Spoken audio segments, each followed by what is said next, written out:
하나님의 말씀 같이 보겠습니다. 오늘 우리에게 주시는 말씀은 구약 성경 시편 146편 1절에서 5절입니다.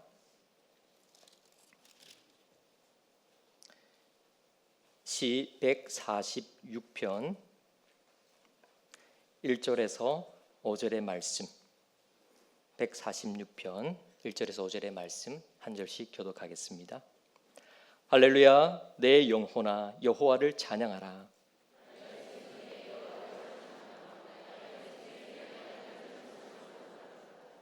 귀인들을 의지하지 말며 도울 힘이 없는 인생도 의지하지 말지니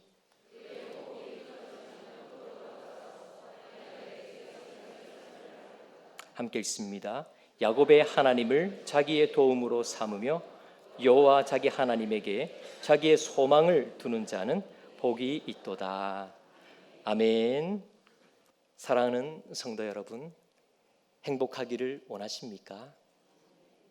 행복을 위해 노력하고 계십니까? 그렇다면 지금 행복하십니까? 이 질문들은 스펜서 존슨이라고 하는 사람이 쓴 행복이라고 하는 책 앞부분에 역자의 글에 실려 있는 질문들이었습니다. 사람은 누구나 자신이 행복한 사람 되기를 원합니다. 그래서 그것을 위해서 자기 나름대로 정해놓은 그 행복의 기준을 위해서 애를 많이 씁니다. 그런데 문제는 그렇게 애를 쓴 대로 다 행복해지는 것이 아니더라 하는 것입니다. 저는 몇 해 전에 어떤 분과 대화를 나눈 적이 있었는데 그분은 소위 한때는 잘 나갔던 분이었습니다. 제법 넉넉했고 부유했던 분입니다. 그런데 국가 정책이 바뀌고 상황이 변하니 하루아침에 이 모든 것이 어려움에 빠지고 빚더미에 앉게 되고 가지고 있던 세 채의 집도 다 팔고 제가 그분을 만나서 대화를 나눌 당시에는 이제 육체적으로 힘든 일을 하면서 지내고 있는 그런 분의 모습이었습니다. 그분은 돈이 넉넉하여 행복하기를 원했지만 물질의 풍족함이 항상 보장이 되지 못하구나 하는 것을 절실히 깨닫고 있었습니다. 그런가 하면 어떤 분은 경제적으로 나아지면 행복해질 줄로 여기며 제법 자리도 잡고 그런 위치에도 서게 되었는데 막상 그러고 보니 세상살이의 또 다른 문제들로 마음에 늘 무거운 그늘이 드리워진 채 살아가는 사람도 많이 있습니다. 아테네에 알비치아데스라고 하는 큰 부자가 있었는데 그는 날마다 땅이 넓어지고 재물이 많아지는 것이 너무 좋고 재미가 있어서 밥을 굶어도 좋다 하는 정도였습니다. 평소에 소크라테스와 같은 가난한 자들을 가장 멸시하였는데 한 번은 그가 소크라테스를 찾아가서 자기의 부를 자랑했습니다. 그 말을 다 들은 후에 소크라테스는 방에서 세계 지도를 가지고 나오더니 그 지도를 펼친 다음 그 부자에게 질문을 합니다. 이 지도상에 당신이 가지고 있는 그 땅이 얼마나 큰지 표시를 해보시오. 소크라테스의 이 질문을 받은 알비치아데스는 얼굴을 붉히며 돌아섰는데 속으로 이렇게 생각을 했습니다. 나는 참으로 어리석은 사람이구나. 세계 지도에 점도 찍을 수 없는 그 땅덩어리 가지고 부자라고 자랑하고 또 허세를 부리고 그 야단을 부렸으니 참 어리석은 사람이야. 물론 없는 것보다 넉넉한 것이 좋습니다. 그러나 그것으로 행복을 사고 그것이 행복의 기준으로 삼는다고 한다면 과연 얼마를 가져야 할까요? 얼마를 가지고 더 가져야 그 조건을 충족하고 그 행복이 가득한 그것에서 떠나지 않는 안전한 보장이 될 수 있을까요?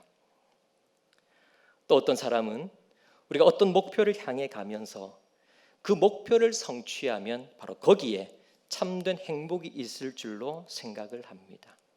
그러나 많은 사람들이 정치적으로나 경제적으로나 어떤 지위나 권력에 있어서 또 인기를 얻는 것에 있어서 그 목표에 이르러 보았지만 반짝이는 그 즐거움, 그 쾌락 뒤에 또 다른 고통과 한계와 추락을 겪어야 했습니다. 독실한 기독교 가정을 배경으로 하고 그의 사상과 종교성을 기독교 바탕 위에 두었던 헤르만 헤세는 행복이라고 하는 주제를 가지고 다음과 같은 그런 글을 남겼는데요. 이 글을 함께 화면을 보면서 제가 한번 읽어보도록 하겠습니다. 행복을 추구하는 한 너는 행복할 만큼 성숙해 있지 않다. 가장 사랑스러운 것들이 모두 너의 것일지라도 잃어버린 것을 애석해 하고 목표를 가지고 초조해 하는 한 평화가 어떤 것인지 너는 모른다. 모든 소망을 단념하고 목표와 욕망도 잊어버리고 행복을 입 밖에 내지 않을 때 그때 비로소 세상 일의 물결은 내 마음을 괴롭히지 않고 너의 영혼은 마침내 평화를 찾는다 하는 이런 글이었습니다. 한번 이렇게 읽게 되면 언뜻 잘 와닿지 않을 수가 있습니다. 저도 몇 번을 읽으면서 그 의미를 조금씩 이해하게 되었는데요. 여하튼 의미심장한 글이었습니다. 콜럼부스는 이탈리아의 항해가였는데 그는 도시에 있는 것보다 항해하는 것에 더 취미가 많았던 사람이었습니다. 그의 이름은 예수님을 업고 사는 자라는 뜻을 가지고 있었는데 그러나 사실적으로 그는 예수님의 뜻과는 상관없이 자기의 뜻대로 삶을 살았습니다. 여러 가지의 교섭 끝에 1492년에 세 척의 배를 가지고 또 150명의 선원을 이끌고 파로스 항을 떠나 항해를 시작하면서 가던 도중에 산살바도르를 발견하고 이어서 쿠바와 에스파라를 발견하였습니다. 이어 2차 항해 때는 좀 더 규모를 키웠습니다. 20척의 배와 1,500명의 사람을 인솔하여서 도미니카, 자마이카 등을 발견합니다. 3차 항해 때는 트리니다드 등을 발견하고 이윽고 4차 항해 때에 아메리카 대륙을 발견하게 됩니다.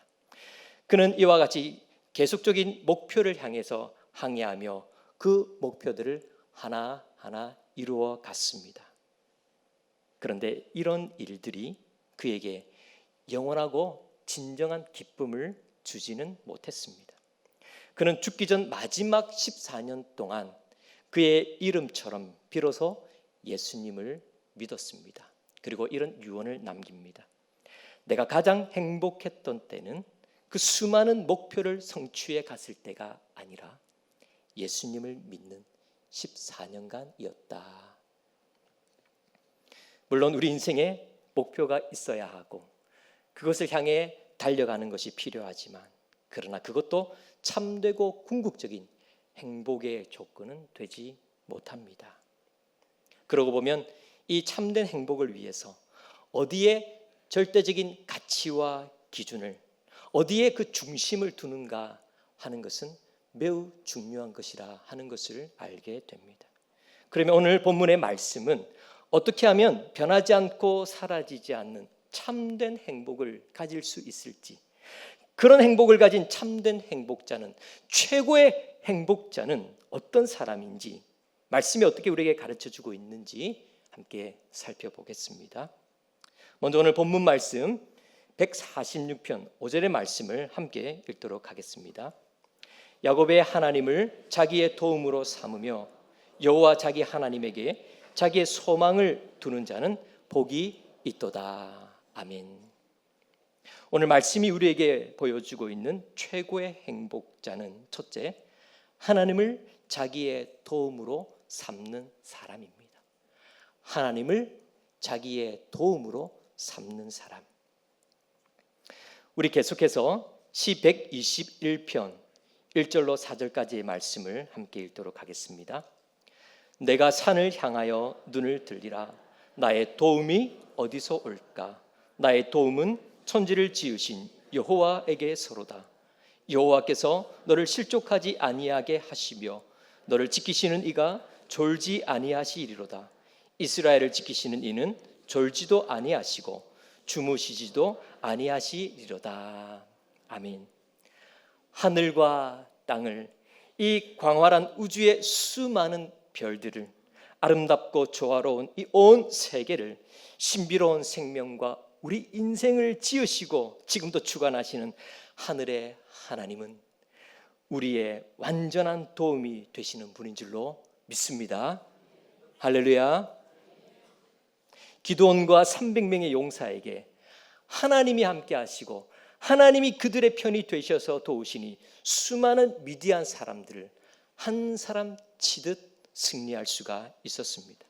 깊은 수렁에 처해졌던 요셉 또 다윗에게 하나님이 함께 하셔서 그들을 도우시니 형통한 자로, 행복한 자로, 복된 자로 그들의 인생을 살아갈 수가 있었습니다. 오늘 말씀이 우리에게 보여주는 최고의 행복자는 두 번째로 여호와 하나님께 자기의 소망을 두는 사람입니다. 여호와 하나님께 자기의 소망을 두는 사람. 이미 죽은 회당장 야이로의 딸에게 주님이 잔다라고 말씀하셨을 때 사람들은 비웃었습니다. 아니, 지금 여기에 와서 그게 할 소리인가? 그 부모들이 들을 때에 아니, 이것이 도대체 할 말인가? 어떻게 그런 엉뚱한 말을 할 수 있는가? 사람들은 비웃고 또 웅성거렸습니다. 그러나 주님이 소녀에게 탈리타 쿰, 소녀야 일어나라, 능력과 권능과 생명의 그 말씀으로 선포하셨을 때 그 소녀는 일어나 걷게 되는 놀라운 광경이 비웃으며 조롱하던 사람들에게, 믿지 못하고 있던 사람들에게 그 놀라운 광경이 그들의 앞에서 펼쳐지게 되었습니다. 나는 부활이요 생명이니 나를 믿는 자는 죽어도 살겠고 무릇 살아서 나를 믿는 자는 영원히 죽지 아니하리니 말씀하신 참 소망의 근원이 되시는 주님께서 나사로야 나오라, 라자레 듀로 엑소, 나사로야 밖으로 나오라 외쳤을 때에 죽은 지 나흘 된 나사로가 수족을 배로 동인 채로 나오는 큰 역사가 이루어지게 되었습니다. 사랑하는 여러분, 이 같은 일을 이루시고 행하시는 하나님, 하늘과 땅의 주인 되시는 하나님, 지금 우리의 삶의 모든 것을 다스리시는 하나님, 바로 그 하나님을 나의 도움으로 삼고 하나님께 내 모든 소망을 두는 사람, 바로 복 있는 사람이요 참된 행복자요 최고의 행복자인 것입니다. 하나님은 그 행복자 되도록 우리를 불러주시고 은혜를 베풀어 주시고 그 행복을 누리라고 말씀하고 계십니다. 오늘 이 시간에도 그 복된 자리로 우리를 초청하고 계시는 줄로 믿습니다. 지금 이곳에 함께 하시는 모든 여러분, 이 예배 시간이 그저 몸만 앉았다 일어서는 시간이 아니라 그 행복을 누리는 시간이요, 또한 나아가 하나님을 주인으로 모시고 사는 우리의 심령, 우리의 삶의 길이 하나님의 평안 가운데 그 행복자의 걸음으로 나아가시기를 주님의 이름으로 축원합니다. 스위스의 철학자 힐티라고 하는 사람이 있는데 특별한 인간 행복에 대하여 관심을 가지고 연구를 하였습니다. 그러나 아무리 인간적인 방법, 논리, 지식을 동원하여 행복을 추구하려고 해도 하면 할수록 이는 추상적인 것에 불과하였습니다. 그러던 중에 그는 마지막으로 성경을 읽는 가운데 성경 안에서 참다운 행복론을 발견하고 깨닫게 되었습니다. 그 후에 모든 사람에게 추앙받는 행복론자가 되었는데 매일 성경을 읽고 기도하고 감사하며 찬송하는 생활이 그에게는 참 즐겁고 행복한 시간이었습니다. 바로 주님 안에 있는 그 시간이 행복한 시간이요, 찬송하는 그 시간이 평화로운 시간임을 확실히 깨달아서 그의 행복론에서 이를 증거하였습니다. 77세 세상을 떠났을 때 그의 책상머리엔 빛 바랜 성경과 영원한 평화라는 논문을 쓰다둔 것이 발견이 되었는데 이렇게 적고 있습니다. 진정한 행복은 그리스도에게 있으니 파랑새를 잡으려 하는 허황된 행복론자들이여 어서 속히 주님의 품으로 돌아오라. 어서 속히 진정한 그 행복의 곳으로 돌아오라. 복받는 사람이라고 하는 기도와 복에 관한 고백을 적은 그런 글이 있는데요. 우리 처음에 교독문을 가지고 저와 여러분들께서 함께 교독을 하였듯이 이 글을 한 줄씩 교독을 하며 함께 읽어보았으면 좋겠습니다. 큰 일을 이루기 위해 힘을 주십사 기도했더니 많은 일을 해낼 수 있는 건강을 구했는데 행복해지고 싶어 부유함을 구했더니 세상 사람들의 칭찬을 받고자 성공을 구했더니 삶을 누릴 수 있게 모든 걸 갖게 해달라고 기도했더니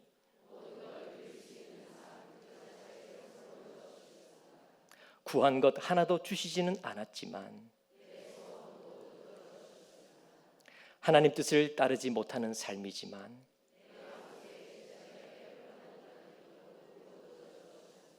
함께 읽습니다. 나는 가장 많은 복을 받은 사람입니다. 성도 여러분, 가장 많은 복을 받으셨습니까? 저도 짧은 인생의 기간이지만 돌아보면 하나님의 은혜로 살아온 행복자임을 고백합니다. 부산 자갈치 근처에서 태어나고 자라고 다소 인생의 이른 시간에 그 쓰라림을 경험하면서 하나님을 만나고 또 신학도의 길을 가게 되면서 대구를 거쳐 서울에서 교회 사역을 하고 잠시 동안 한국과 미국을 몇 차례 오가면서 한인교회 사역을 하고 이런 모든 과정 가운데에서 교회 사역에 있어서나 우리 가정의 상황에 있어서나 이러한 것 등에 있어서 때로는 어려움도 고뇌에 찬 때도 많이 있었지만은 그러나 돌아보면 순간순간 그 모든 상황 속에서 사역의 그 길도 가정의 모든 형편과 그 길도 하나님이 인도해 주시고 열어주신 은혜가 가득하였음을 깨닫고 고백하게 됩니다. 그리고 지금은 이 좋은 선두교회에서 이렇게 행복하게 사역하며 여러분들과 더불어서 함께 생활하고 있음을 감사합니다. 사랑하는 성도 여러분, 나는 가장 많은 복을 받은 사람입니다 하는 이것이 우리 모두의 고백이 되시기를 바랍니다. 하나님이 계시기에 그 하나님으로 말미암아 세상에 누구와도 비교할 수 없는 최고의 행복자, 참된 행복자, 흔들림 없는 행복자, 그 어떤 것도 그 어느 누구도 어떤 상황도 형편도 그 마음과 중심을 결단코 흔들어 놓을 수 없는 견고함에 서 있는 그런 행복자, 그런 여러분들 다 되시기를 바랍니다. 지난주부터 VIP 전도 운동이 시작이 되었습니다. 우리 모두 이 행복을 가진 사람으로서 그 참된 행복을 모르는 자들에게 우리가 품고 기도하는 그 베스트에게 이 소중한 것을 전하고 초청하는 그런 행복 전도자들이 되어서 이 가을에 기쁨의 결실이 많이 있기를 소원합니다. 사랑하는 여러분, 참된 행복자는 하나님을 자기의 도움으로 삼고 하나님께 자기의 소망을 두는 사람입니다. 바로 그런 자에게 참으로 미쁘시고 신실하신 하나님께서 반드시 가장 아름다운 것으로, 복된 것으로, 선한 것으로 하나님의 완벽한 그 귀한 것들로 채워주시고 그의 오른손으로 붙들어 주실 줄로 믿습니다. 또한 바로 그런 행복한 사람은 오늘 말씀의 1절과 2절과 같은 이런 고백을 평생에 올려드리며 살아가게 될 것입니다. 끝으로 오늘 말씀 1절과 2절 우리 함께 큰 소리로 읽도록 하겠습니다. 할렐루야. 내 영혼아 여호와를 찬양하라. 나의 생전에 여호와를 찬양하며 나의 평생에 내 하나님을 찬송하리로다. 아멘. 이것이 저와 성도 여러분의 평생의 고백이 되시기를 바랍니다. 처음과 나중이 되시고 영원히 변치 않으시고 전능하신 그 하나님을 나의 도움으로 삼고 그 하나님께 내 모든 소망을 두므로 처음에 드렸던 그 질문, 지금 행복하십니까? 하는 그 질문에 예, 지금도 그리고 영원히 그렇습니다 라고 또렷이 고백할 수 있는 참된 행복자, 최고의 행복자들이 다 되시기를 바라며, 또한 바로 그런 사람이 할 수 있는 그 평생에 하나님을 찬양하는 그 기쁨으로 살아가는 이 아름다운 성도 여러분들, 그리고 속한 모든 가정들, 특별히 우리 자녀들 다 될 수 있기를 바라며, 우리 행복한 선두 공동체, 또 우리 소그룹 목장들 다 되기를 우리 주님의 이름으로 축원합니다.